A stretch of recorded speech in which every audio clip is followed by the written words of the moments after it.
வணக்கம் மக்களே, இன்றைக்கி ரொம்பவே டேஸ்டியாக சிம்பிளாக செய்கிற மாதிரி முட்டை பொரியல் எப்படி செய்யலான்னு பார்க்கலாம். மறக்காமல் நம்ம சேனலை சப்ஸ்கிரைப் பண்ணாதவங்க சப்ஸ்கிரைப் பண்ணிடுங்க. முட்டையை நான் 8 முட்டையை உடச்சி இந்த மாதிரி குண்டால் ஊற்றி வச்சுருக்கேன். இப்போ கடாயில் ஆயில் ஊற்றிக்கலாம்.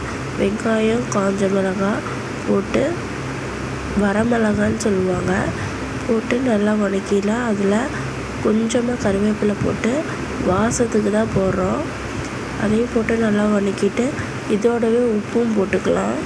உப்பு போட்டு தேவையான அளவு இதுலேயே போட்டுக்கணும். நம்ம உப்பு போட்டு நல்லா வதக்கிடலாம். கண்ணாடி பதத்துக்கு வதக்கிடணும். இப்போது உடச்சி வச்ச முட்டையை ஊற்றி நல்லா அடிப்பிடிக்காமல் கிண்டி விட்டுடலாம்.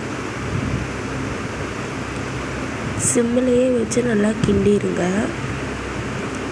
இந்த அளவு நல்லா ஆயிடுச்சு பாருங்கள். ஒட்டாமல் பார்த்துக்கோங்க, அடிப்பிடிக்கக்கூடாது.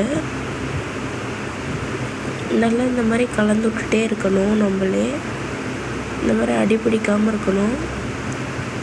அவ்வளோதாங்க, முட்டை பொரியல் ரெடி ஆயிடுச்சு. நீங்களும் செஞ்சு பார்த்துட்டு எப்படி இருக்குன்னு கமெண்டில் சொல்லுங்கள். மறக்காமல் நம்ம சேனலை சப்ஸ்கிரைப் பண்ணிடுங்க. கூடவே பெல் ஐக்கான் கிளிக் பண்ணிடுங்க.